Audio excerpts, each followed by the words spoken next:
India മാനുഷിക പരിഗണനയോടെ നൽകിയ സഹായത്തെ പോലും പാകിസ്ഥാന്റെ ഭാഗത്ത് നിന്ന് തെറ്റായി ചിത്രീകരിക്കാൻ ശ്രമം.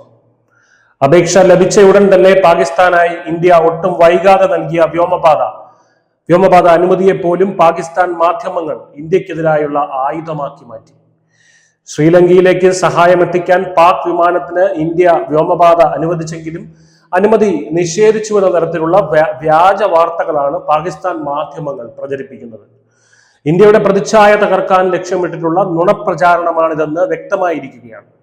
ശ്രീലങ്കയിലേക്ക് അടിയന്തര സഹായം എത്തിക്കാനുള്ള പാകിസ്ഥാൻ വിമാനമാണ് ഇന്ത്യൻ വ്യോമപാതയിലൂടെ സഞ്ചരിക്കാൻ അനുമതി തേടിയത്. മാനുഷിക ദൗത്യമായതുകൊണ്ട് തന്നെ വെറും 4 മണിക്കൂറിനുള്ളിൽ ഇന്ത്യ അനുമതി നൽകിയതായി ഇന്ത്യയുടെ ഔദ്യോഗിക വൃത്തങ്ങൾ അറിയിച്ചു. എന്നാൽ ഇന്ത്യ വ്യോമപാത നിഷേധിച്ചുവെന്നായിരുന്നു പ്രമുഖ പാക് മാധ്യമങ്ങൾ റിപ്പോർട്ട് ചെയ്തത്. ഈ വാദങ്ങൾ പൂർണ്ണമായും തെറ്റാണെന്ന് ന്യൂഡൽഹി ഔദ്യോഗികമായി അറിയിച്ചതോടെ പാക് മാധ്യമങ്ങളുടെ കള്ളത്തരം പൊളിഞ്ഞു. തെളിവ് സഹിതം അത് പുറത്തുവിട്ടു ന്യൂഡൽഹി.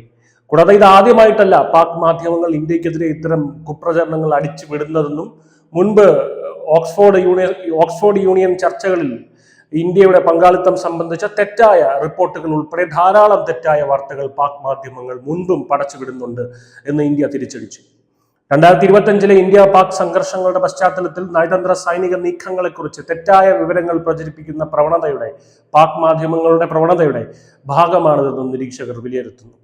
കഴിഞ്ഞ ഒരു വർഷമായി ഇരു രാജ്യങ്ങളും തമ്മിൽ വ്യോമപാത സംബന്ധിച്ച തർക്കങ്ങൾ നിലനിൽക്കുന്നുണ്ട്.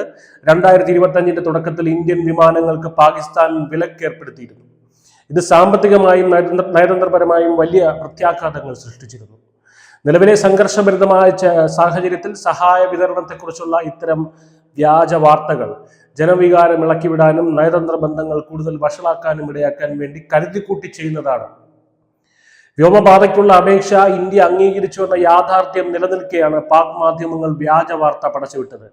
ഇന്ത്യയെ കരിവാരി തേക്കാൻ വേണ്ടിയാണോ പാകിസ്ഥാൻ ശ്രീലങ്കയിലേക്കുള്ള ഈ സഹായ ദൗത്യം ഏറ്റെടുത്തത് എന്ന് പോലും ആരെങ്കിലും സംശയിച്ചാൽ അവരെ കുറ്റം പറയാൻ പറ്റില്ല. News desk news India Malayalam.